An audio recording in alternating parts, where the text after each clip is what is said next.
In the lecture that started this series, this is the fourth one in this series. In the first lecture, I put up a set of balance sheets that probably mystified you a bit at the beginning, but now I'm going to repeat them and we're going to talk about them a little more. Okay, I talked about the money view of foreign exchange, but motivated it by saying, let's think of a surplus country that has a $10 due to item, okay, and that $10 due to item is due from, it's a $10 due from item from a deficit country.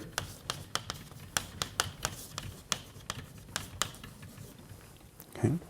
And we're trying to think about, and it's $10 because because the dollar is the world reserve currency. And so these countries, neither one of which is the United States, okay, are paying each other in dollars. They're invoicing their trade in dollars and they're actually settling their trade in dollars. So there's a $10 due from and a $10 due to. And to make it an interesting problem, we say that the deficit country doesn't have any dollars. Okay, so what do they do now? What do they do now?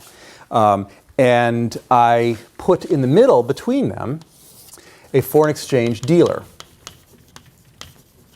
okay, who can make this transaction go and allow this settlement in the following way. By buying from the deficit country, okay, $10 times the spot exchange rate of foreign exchange, okay, plus $10 times the spot exchange rate of foreign exchange. So the deficit country, that's their, I call it FX because it's not the dollar, okay, but it's their domestic currency is the point, okay. So the deficit country is paying in its domestic currency, okay, and the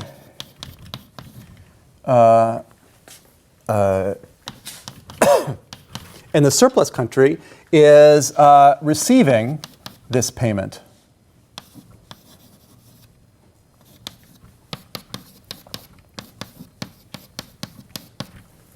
Okay, so that's paid. Okay, so you could just go through the steps a little bit more. So the deficit country is selling foreign exchange to the dealer who's creating a new liability, okay, $10 spot, to the credit of the deficit country here, okay, and then the deficit country pays that out, okay, here, okay, so that's how the payment happens, okay.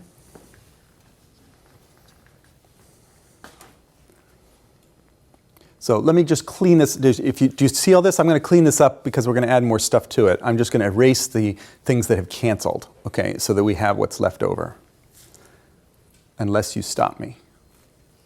All right.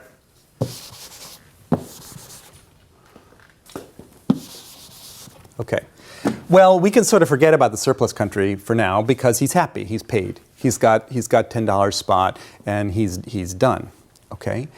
And we can forget about the deficit country too. He has paid as far as he's concerned. Okay. It's all done. He's settled up. But the FX dealer is not happy.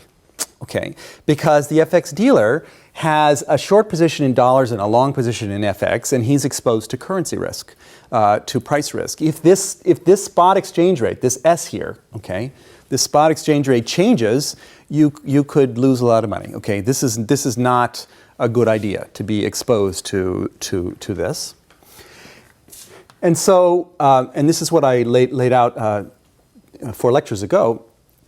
How would you hedge this risk if you're a foreign exchange dealer?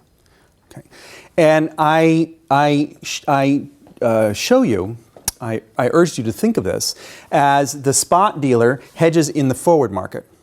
Okay, hedges in the forward market, and a forward market in exchange is like a matched term deposit short position and term deposit long position in different currencies. And you want to do it exactly the opposite, obviously, in order to hedge of what you've got in your spot. Okay, so I'm going to add here a $10, okay, 10 times S FX term deposit.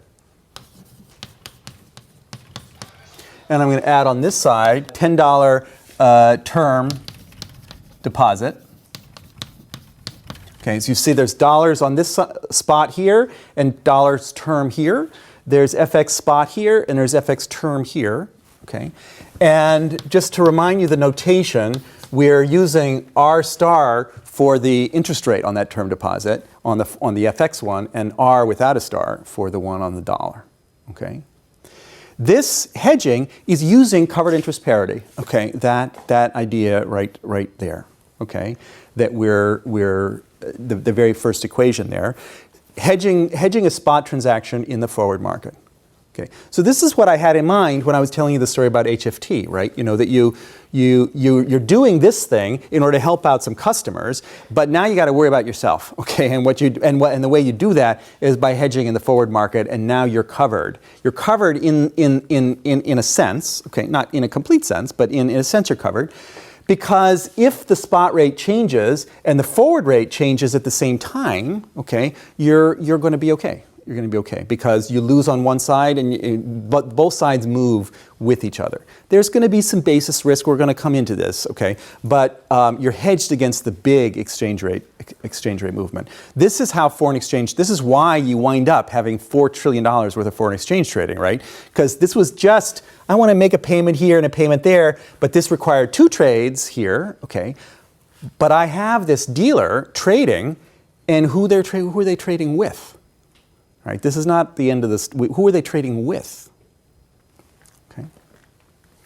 So let me just now. So this is the first step. Let me draw a line under this.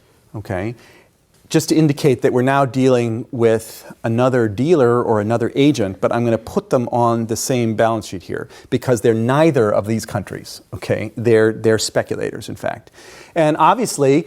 The FX dealer is whoever it is that they're trading with has just taken the exact opposite position. So let's just write that in there. There's going to be a $10 term deposit here.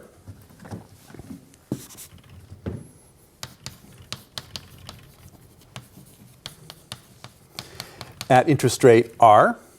And there's going to be a 10S FX term deposit here at interest rate R star. And so this first dealer we call the matched book dealer.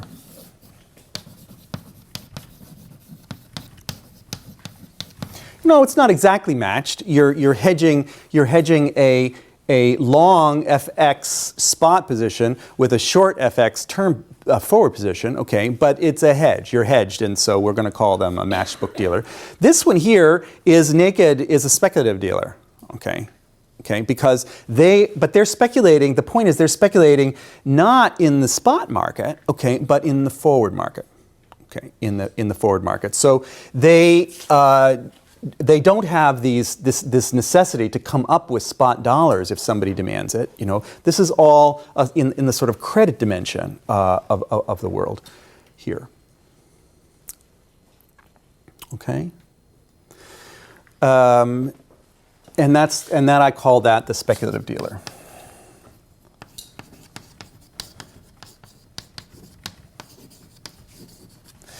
This speculative dealer is basically borrowing at the dollar rate of interest. You could say that they have a forward exchange position, but that's equivalent to borrowing at the dollar rate of interest and lending at the foreign rate of interest. So it's a carry trade in that way. Okay, and they're doing it because they're hoping to make money. And the risk in them not making money is that the forward rate changes in some way, or that the spot rate that they're expecting moves dramatically. But there's a spread there maybe between these interest rates that makes them happy. This is a deficit country that has to make a payment to a surplus country in dollars, which is not their own currency. How does the world facilitate that? That's the whole point of banking and all these dealers, okay, is to make sure that mutually beneficial trading can happen even if people have different currencies and different whatever, and that's what finance people get paid for, okay, is making these mutually beneficial, and they of course shave off the top, okay, their own share. And you see here we got all these transactions, you know, this is a simple little thing, but there's all these transactions that are necessary to make this thing go. It may be that one dealer, you know, takes all of these on its own books, is willing to do this. It may be, as we'll see, that in fact no dealer will do any of this, okay? And so it's a central bank that is doing this, okay? But at the moment, let's think of it as a private dealer, because then we can apply our little model of the economics of the dealer function. That's where I want to go now.